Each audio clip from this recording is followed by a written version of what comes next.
How hard is it to recover from a bad first impression? Wow. I don't think anybody's ever asked me that Hmm. right off the top. I think, I mean, it's a very valid question because obviously we've had situations where we ourselves have made a bad impression. Um, I accidentally walked into a conference room one time and it was the wrong conference room. And so, you wonder how people felt about that. I think it depends on the severity of the faux pas, right? I mean, obviously, if you come in screaming and yelling or you're obnoxious, it's going to take longer.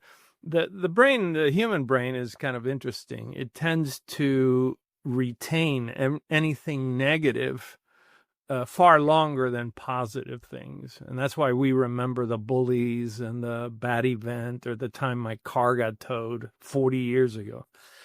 And so I think a first bad impression depends on that. But, some of it is as simple as, boy, that was a lousy handshake, or, that guy had bad breath.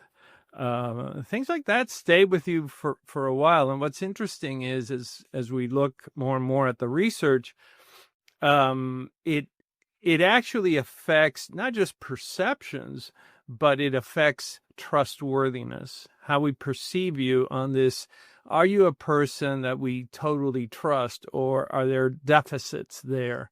And I think the more of those negative things, the less trustworthy you become, in a way that maybe like a boss might say, well, let's not send Jimmy. He's kind of funny in some things that he does. And so it begins to affect trustworthiness. What I tell people is, don't leave anything to chance. Always assume that you have one opportunity to impress, and that from the study of Dr. Ambati at Harvard, we know that we make those impressions in as little as 3 milliseconds. So about as fast as an eye blink, you're already making impressions that, can last a very long time. Yeah, and it's tough because like some people might just be a little more socially awkward than others, and so a lot of the times, like those first impressions, like those negative first impressions, can come out of just like a place of nervousness, right? Of like social anxiety rather than who the person is actually. Because it's the case with most people is that like once you warm up and get to know them better, then like and you see the real selves, then that's when a maybe like a better first like impression creates, right? Sure, but one thing is being nervous, and I tell people, front it. Just be Hmm. upfront and say, I'm nervous. I did a TEDx talk in Manchester, and people were surprised that, I've done thousands of presentations, and I said, I'm kind of nervous. And I think when we front those things, and we give a reason, people feel better about it. People are very forgiving. I remember a prosecutor one time, he had just gotten contact lenses, and the jury kept looking at him like, what's wrong with him? Or is he lying? Is he being deceptive because of misunderstanding of what people have about blink rate? And I finally said, Terry, just tell him you got new contact lenses. And you could almost see them relax once they received that information. But I think it's different when you do that, and it's a natural faux pas. You're not sure if to shake hands or give a hug like they do in Latin America. People get over that very quick. It's when we do things that really go against social norms or expected practices, or they're just ill mannered. I think those things tend to last longer. So, what are some things that we can do to create a powerful first impression? Well, number one, realize that it starts at a distance. that it's once you're within visual range, that you can make somebody's day by having that big smile, arching the eyebrows when you greet, rather than walking slowly, dragging yourself, walking towards them with energy, making good eye contact. Make sure that, when I enter a room, that I always make eye contact with everyone there, not just a host, and just be yourself. I don't think it has to be very complicated. I was in an event where the airline lost my luggage, and so all I had was what I had traveled in, and I just got up there and I said, "Folks, I'm sure it's happened to you. It happened to me. My good suit is somewhere else." And nobody said anything about the fact that I was dressed in jeans and whatever. And that's the benefit of fronting things and saying, and I have had people introduce themselves to me as early as a week ago. And somebody came up and said, "Forgive me, but I'm a little bit on the spectrum and I don't make a lot of eye contact." And I said, "That's fine with me. Just be comfortable." So I think anytime we have an opportunity to impress others by just showing our eagerness to meet and greet and enjoy their presence, that's pretty good. And I feel like people, not only by like admitting that stuff, like not only are you more trustworthy, I feel like you're more likable, because we tend to like people that aren't all so full of themselves, right? And they're humble enough to like understand their flaws. Oh, sure. Sure. I mean, it really humanizes us. And in some way, as I mentioned that event in England, in Manchester, and after the event, there was a young lady there, and she says, I'm glad you made it seem normal to be nervous, because I take these classes and they say, how to hide being nervous and how to, fake this and fake that. And I said, it empowered her to just feel normal, because she was panicking over the panic, and to just get up there and say, "Folks, I'm nervous. I'm nervous as hell, and I've been practicing." And people are so forgiving. Inevitably, there's years ago. I mean, I'm talking like decades ago, maybe 40 years ago. One of the more famous singers, I forget her name right now, but she was at an event, and an outdoor event. She got up to sing, and Carly Simon, I think it was. She got up to sing, and she suffers from panic attacks.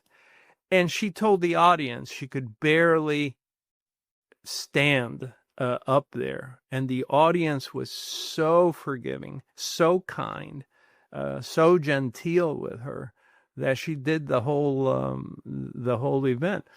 So I always say, just front it. Yeah. Hmm. What are some signs of someone who lacks confidence? Like, is there anything in their body language or the way they speak that like you can tell that like maybe this person isn't as confident in themselves as they portray themselves to be? Yeah, that's a good question. Sometimes what we see is hesitation. They don't know the facts as well as they do. They claim to be really good with PowerPoint,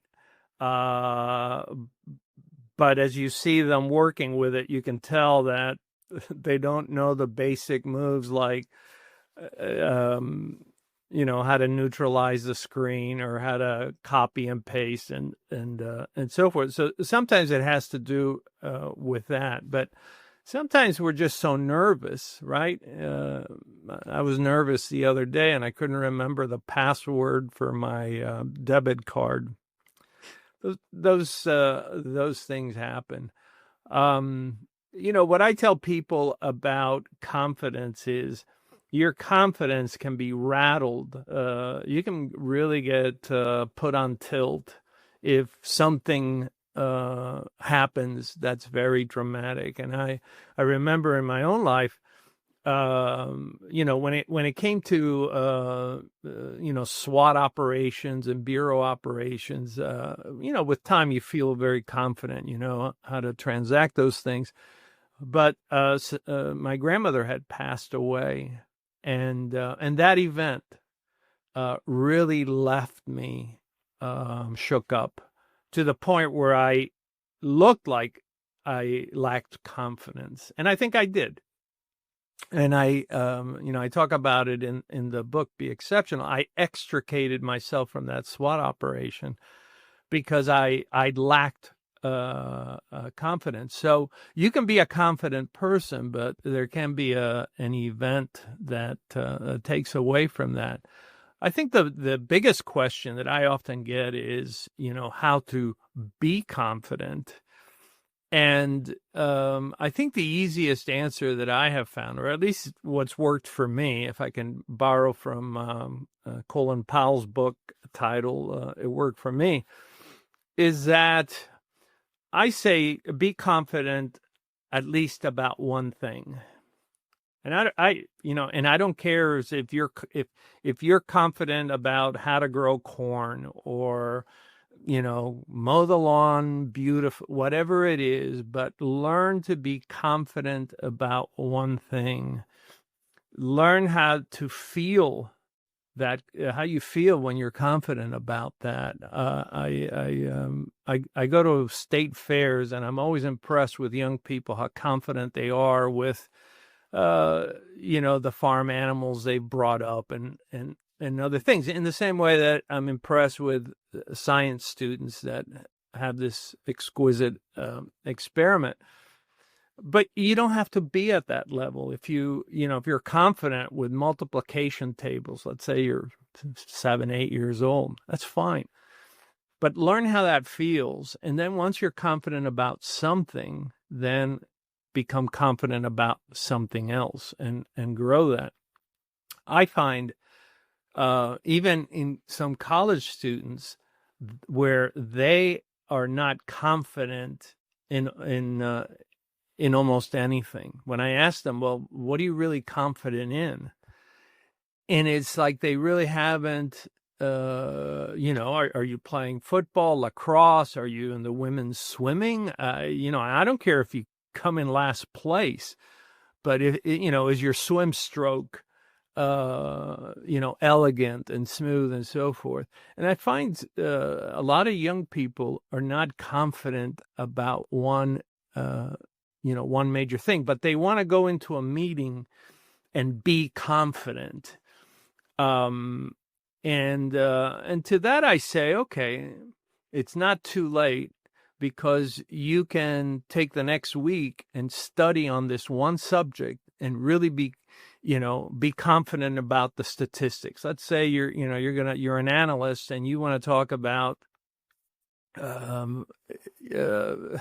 grain, who's producing the most grain this year on the open market. Study everything you can, to the point where if anybody asks any question, you say, oh no, Argentina's producing 56 million metric tons of this, or Uruguay is whatever, but be confident about that information. But sometimes people are afraid to pay that price of study and regimented examination. But that's the price of confidence. To your point of that young kid walking to a boardroom and not really pretending to be confident when they're actually not, we tend to be very good at smelling that, right? Like we can just kind of tell when someone's kind of faking it. Oh, listen, I sit on the boards of organizations. I attend meetings all the time, and I have seen people with, they've attended good universities come in there and basically, for lack of any other word, they try to BS their way through stuff. And, if you've been around for a while, you know that They just don't know what they're talking about. This is just fluff. They talk in generalities with no specifics. You ask them follow-up questions, they don't know how to answer that, and that affects trustworthiness. It really Like does. cliche answers, right? Like just like giving like cliche answers to things. Sometimes not even cliche answers. Hmm. It's like, well, last quarter, what were the earnings in the Latin America sector? And they come in with a cough. Well, in the and then they repeat what you just said. Now they're wasting your time, and then they give you some generality, and smart people want facts and details. So I tell them, look, you could be a first-year analyst, but study like your career depends on it.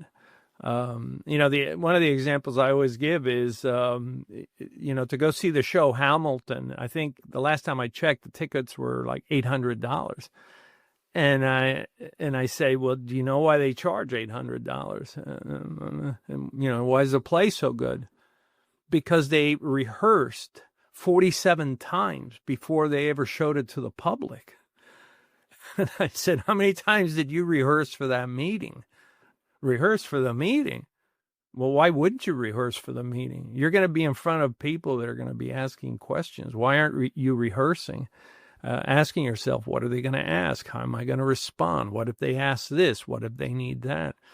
So you can overcome a lot and become confident by at least becoming confident in certain things.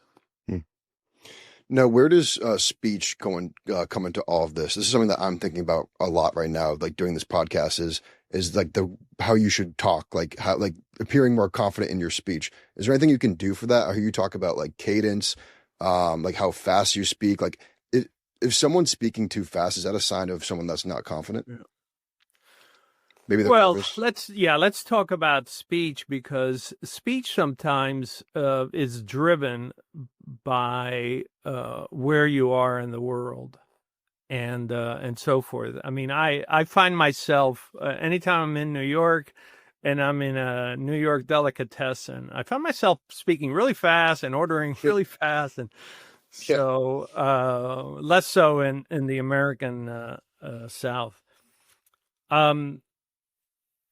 When it comes to, part of our heritage is that we evolved to tell stories, small gatherings around a fire for protection and warmth, and we told stories. So it really depends on who your audience is. Now, I've been in many a meeting, especially in the bureau, and especially at the pilot.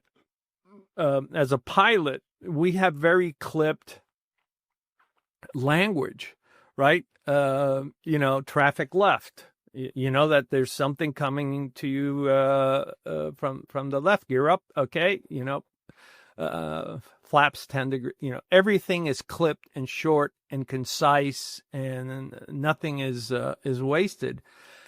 But then you start to talk about, often I talk about the evolutionary legacy of who we were 300,000 years ago, and you have to give people time to, examine the image you're giving them of these proto-humans, these ancient humans and their environment. So you have to slow things down, because if you move too fast along, it's like, what was that? What do you mean archaic humans? I was just starting to put my head around that. And then you're talking with, you may be talking in business, and you're going to say, well, okay, so if we diversify, how many points is that going to cost us? And So it depends on your audience. I think when you are trying to influence, right? Not just convey. I think when you convey, you can move along at a faster clip. But I think when you're trying to influence in the way that Churchill did, or the way that Martin Luther King did, majestically, where I have a dream, right? Wow. Okay, let me wrap around my head around that one day. And then you begin to notice how the most influential speakers of the last century and the century before that, going all the way back to Lincoln and his address of 7 years ago. Right? He didn't say 7 years ago. Our father, he would have lost the audience, and that would have not influenced anybody. And you realize people who speak in cadence are the most influential. And so you have to be aware, who is my audience, and how much of an influence do I want to have, versus do I just want to convey? How much is that? $4.95. Okay. That's, you're not there to influence. You're merely conveying. So you have to decide, do I want to convey information, or do I want to influence? And that is a huge difference. Yeah, and something else I'm even noticing as you're talking right now is the hand gestures that you're using as well. What's the role of that in all of this? Like the hand gestures that you use, and like how different would it be if you like didn't use? I'm thinking about like if you just said what you said, but your hands were to your side, right? And you just like weren't using those hand gestures. Those hand gestures really brought a lot out of your point that you were making. Well, it's funny with hand gestures, because I've had people email me and say, "Oh, I find your hand gestures distracting." Well, get over it, because I'm not going to change. Hand gestures serve to illustrate, to demark, to embrace, to encase, to differentiate. Good leaders use good hand gestures. Oftentimes when I'm working with people in leadership positions, I tell them, be careful with your hands, because I had one individual who, kept doing this, and I said, your hands look like an upside down egg beater. It's like we use hand gestures that illustrate. There's some interesting studies, by the way, where they found that when you restrict hand gestures, that it affects thinking, cognition, and it affects how well you remember words and other things. So we used to think of gestures and language as different. I think it makes perfect sense that we evolved, as I was saying, 300,000 years ago, or going all the way back to our earliest ancestors, the Australopithecines. We communicated intimately, closely, exquisitely, silently, but we use both our facial gestures and hand gestures to communicate, and that is part of I think being a good communicator. We want to see hands. Years ago, probably 25 years ago, I did some mock jury work for some attorneys. And one of the things that I found, at least my company found, was that when a potential witness hid their hands, they were rated by the mock jurors as less trustworthy than individuals that actually spoke with their hands. So I think it says a lot. I also heard you say once that it's also the reason why the palms of our hands tend to be a lot brighter than the other side, is because of that reason, right? It's almost like why is that? I heard you describe this once. So if you look around the world, my skin is very tanned. Somebody told me once that if I go to the beach, I look like a latte drink, which is fine. I don't care.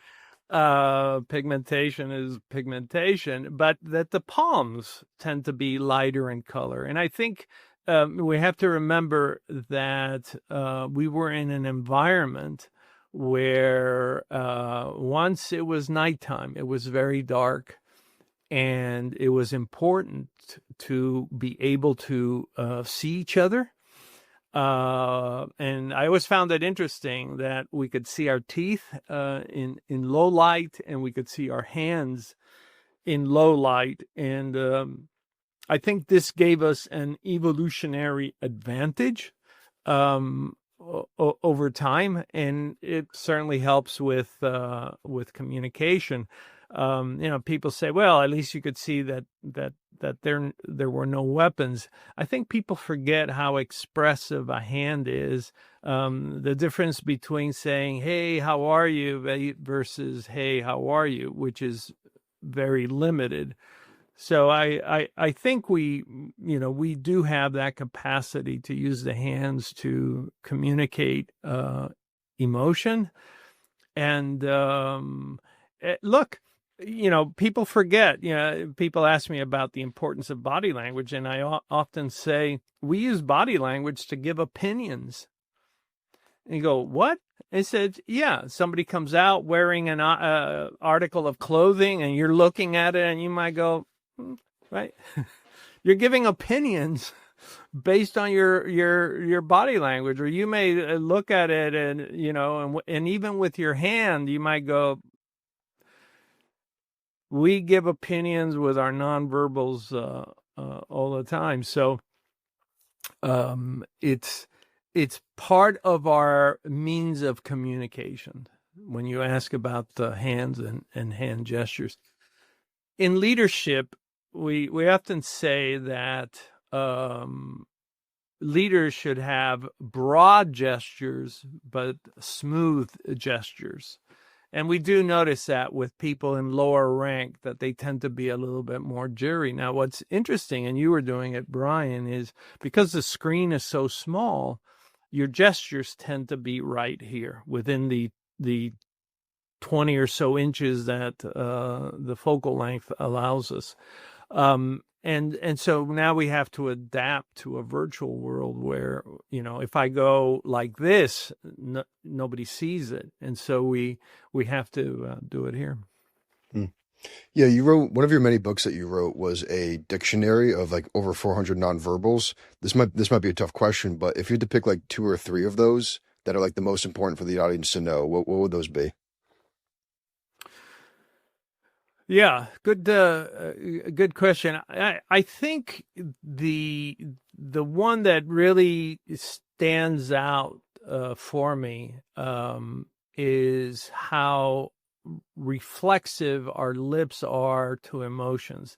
I often say that the lips are the emotional seismograph of the human body, because I can't leave it at just one gesture, but the lips immediately, we compress them.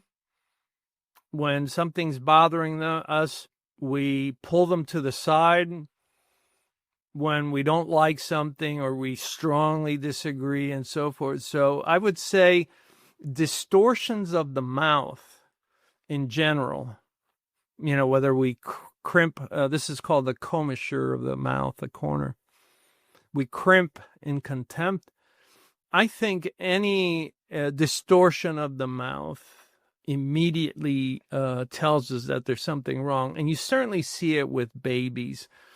I have films of babies at 47 seconds from the time they're wiped down to where you can observe them.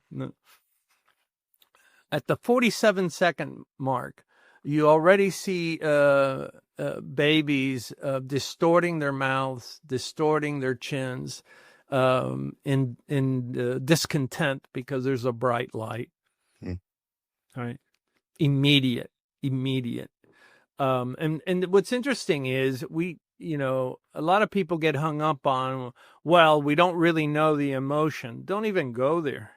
We evolved to communicate comfort and discomfort. Very binary. Can you imagine if babies had a repertoire of 1,100 emotions to convey? We would have died out as a species. We're either comfortable or uncomfortable. And a baby immediately, through its mouth, by distorting its mouth, which if you watch, I spend a lot, not so much anymore, but I used to spend a lot of time at zoos watching primates, and you see the newborn and the proximity of studying each other, and you realize just how much of that goes on, and you're observing the slightest little twitch. So I would say, if rather than, the dictionary of body language is useful if you want to know a lot of behaviors, but if you focus on distortions of the mouth, I think that gives you good insight into something is not right. Now, you don't need to know what that is. You just need to know that something is affecting that person. And it's usually in the emotional seismograph of the face. What's tough about all of this is that, like you said, it's so ingrained with us, and that was a great example with like the baby that was just born.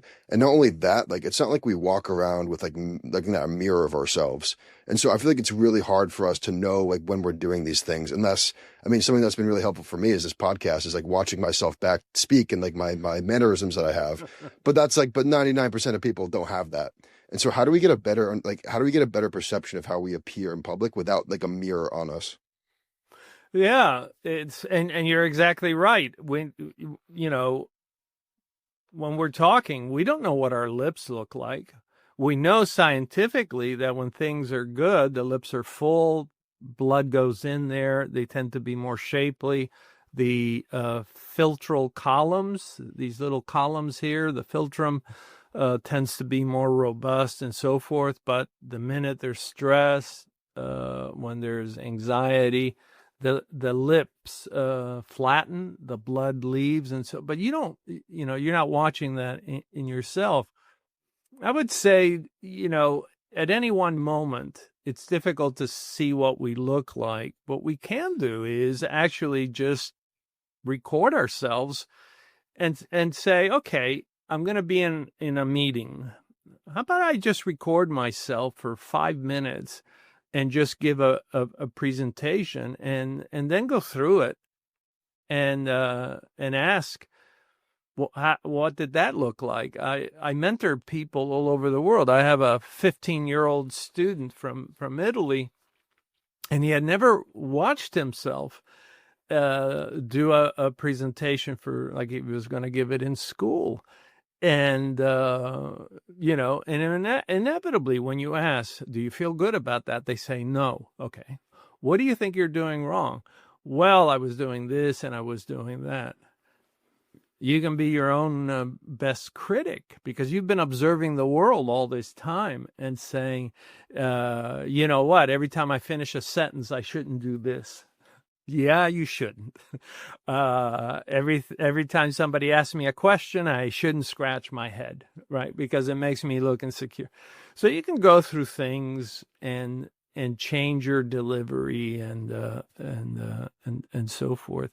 As I look at TED Talks, so 15 minutes, very quick.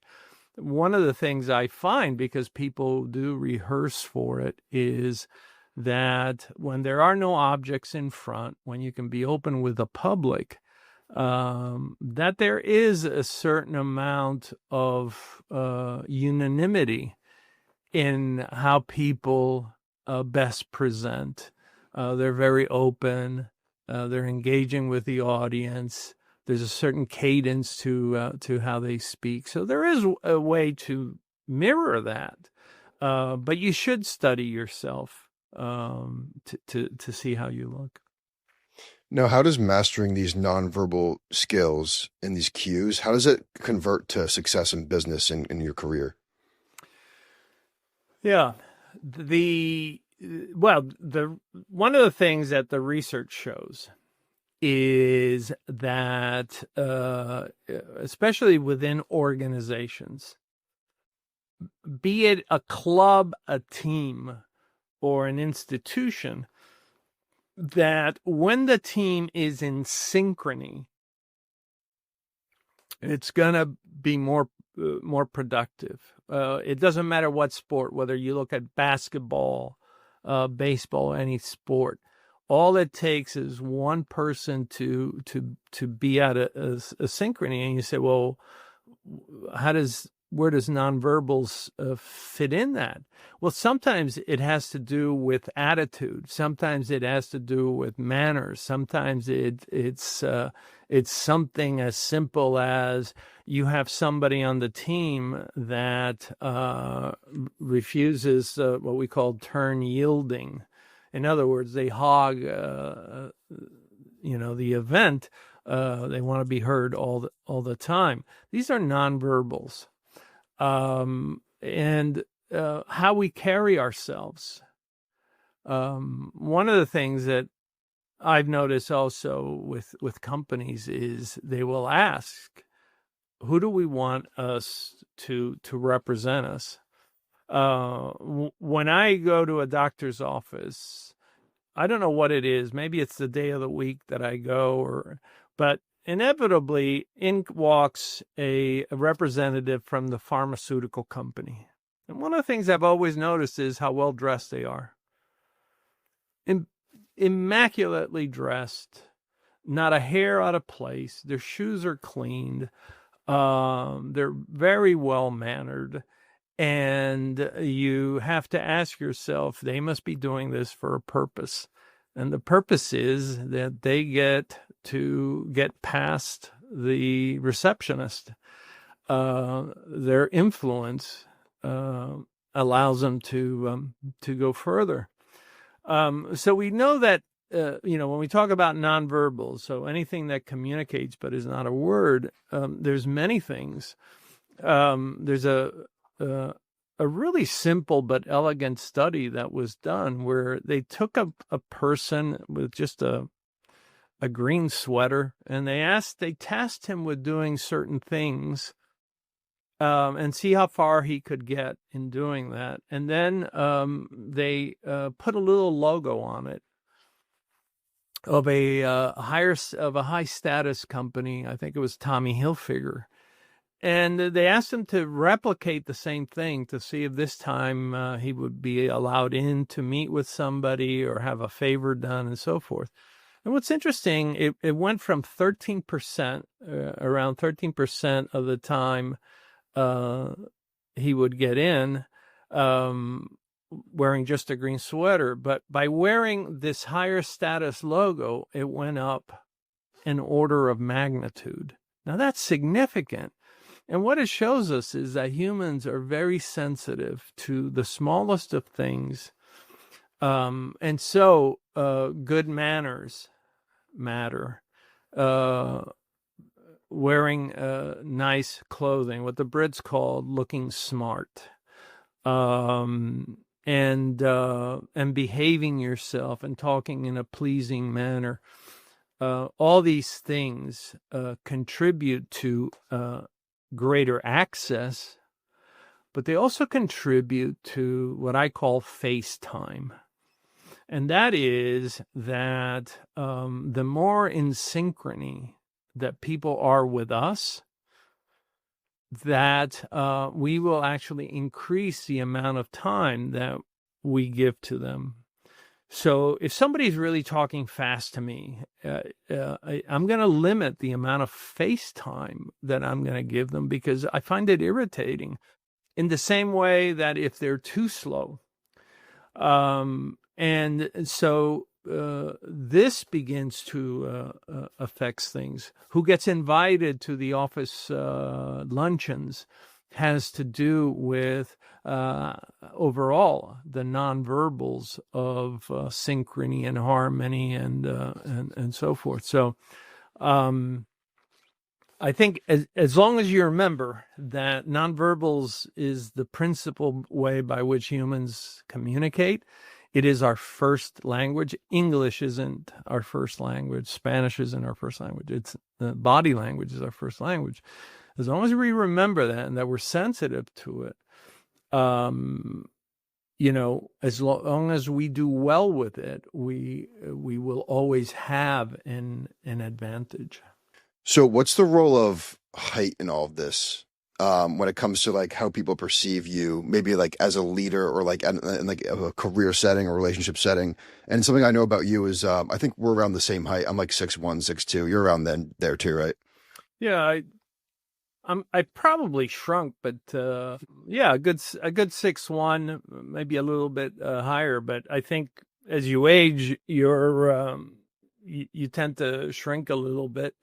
Um, well, we know there's what's called a beauty dividend, right? So good-looking people, the research has shown, earn about 8% more over their lifetime, and it was really a simple experiment. They went through a high school yearbook and they picked out the students and they rated some as okay, good looking, not good looking, and then they contacted them 10 years later and then they looked at their earnings, 8% difference. So not much we can do about that other than we can affect perceptions by dressing up, cleaning ourselves up, and doing the best we can with what we have. But there's also a height dividend, and if you, and it's interesting because I've actually done this around the world in different languages. So I speak a couple of languages. So I've done it in Spanish and in Portuguese and a little bit of Italian. And inevitably, they want tall, dark, and handsome. Okay, fine. How tall? Nobody ever says how tall. How handsome? George Clooney. I don't know. But what's interesting is that there is this preference, and we see it, for instance, in the leadership of Fortune 500 companies. Malcolm Gladwell, I think, looked at the statistics on that and found that, for instance, the average, somebody that is 6'2" in the general population is about 3 to 4%, not much closer to that. But in CEOs in Fortune 500 companies, they were in excess of, I think, 30%, if I remember the numbers. So the question is, are taller people smarter? Well, I don't think so, because there's always somebody taller than me.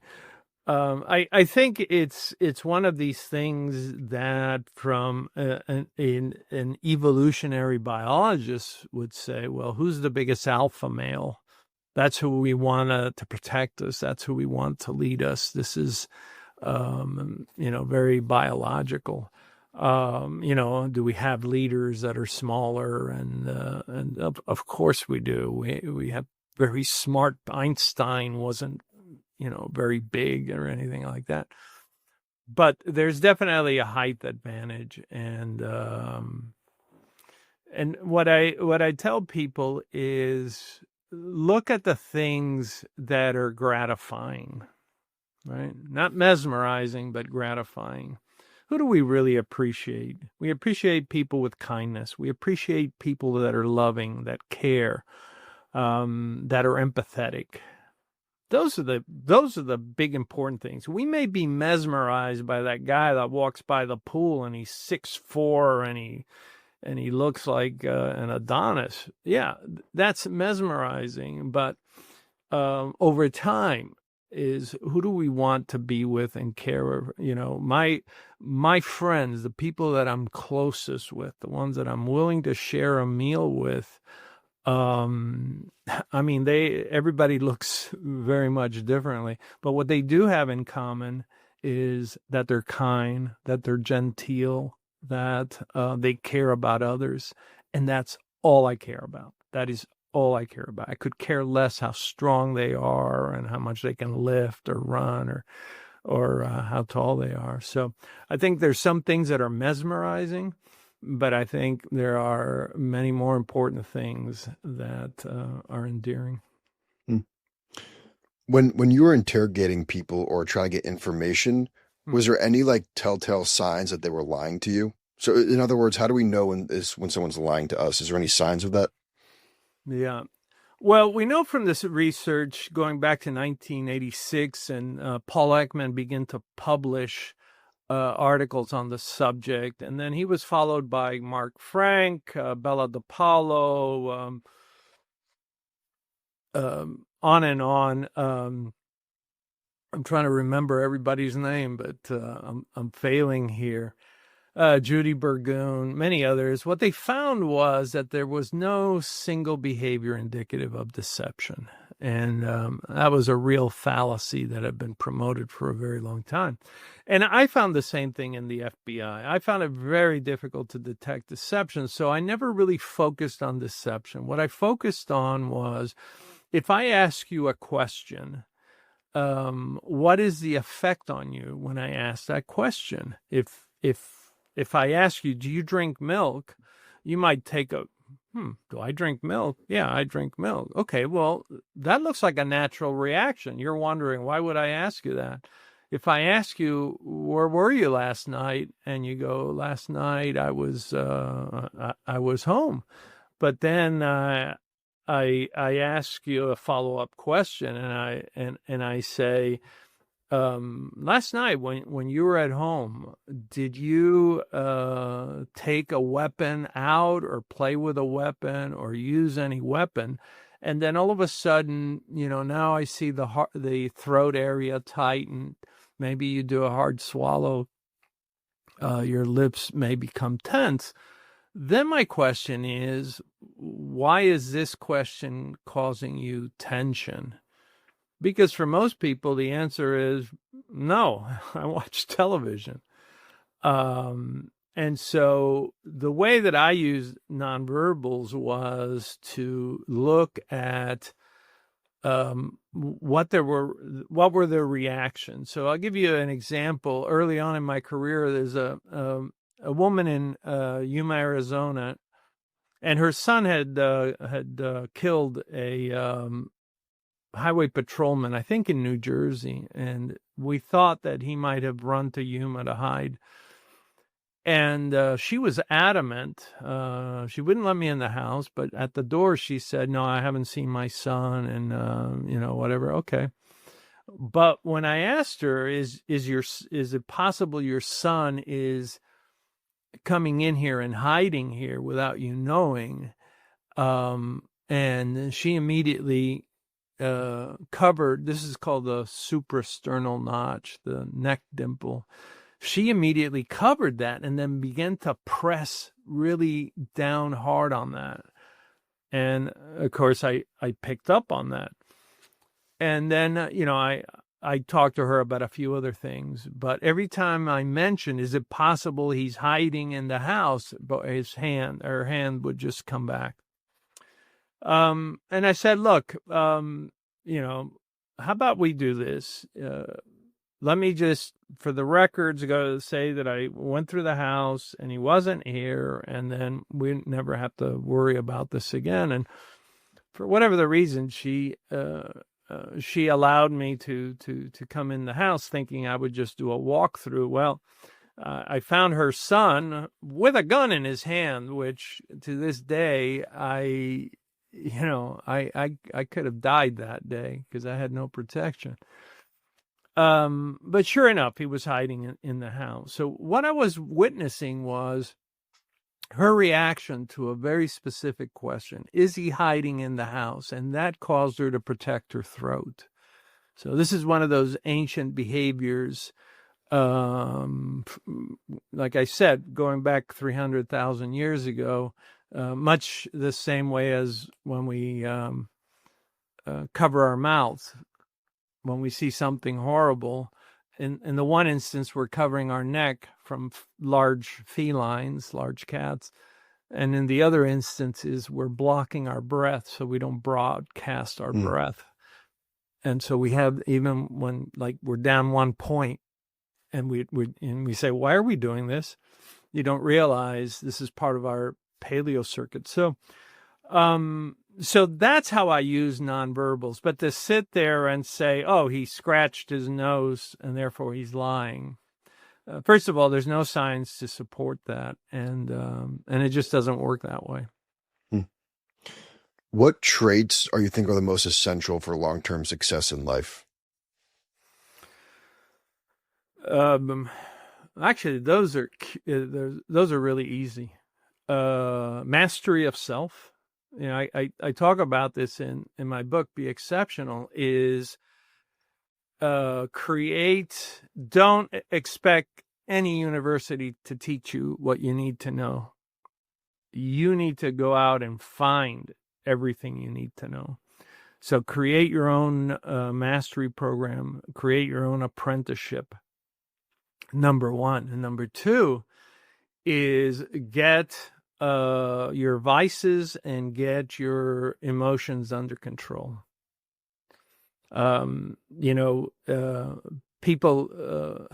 People talk about Michelangelo and Leonardo da Vinci, not even in the same ballpark, and they say, well, why do you say that? And I said, you forget Leonardo da Vinci. He was facing 9 lawsuits the day he died for failure to complete his work. He was paid and left the jurisdiction. His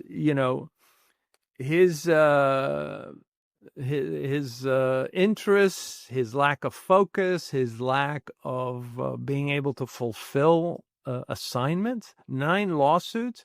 Are you kidding? He would have been arrested nowadays. Michelangelo completed everything that was asked of him on time. And but his pictures sell for a lot more. Hey, you're looking at the wrong thing. You're looking at one who really mastered a craft and mastered himself, and one who mastered a craft but failed to master themselves.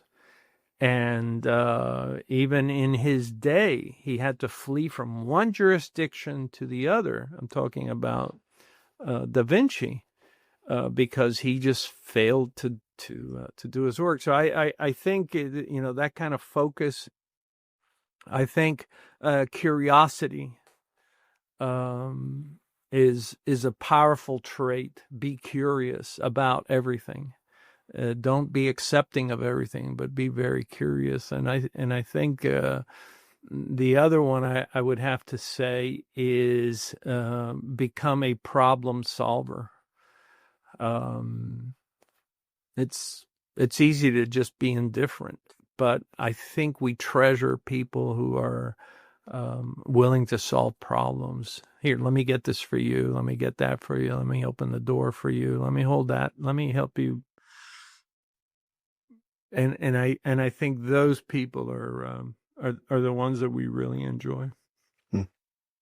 So my last question for you is, if you had a minute with your younger self, what would you tell him? I'm sorry, if I had a minute with what? With your younger self. With my younger self? Go kayaking more. Spend more time kayaking. Why? Why do you say that?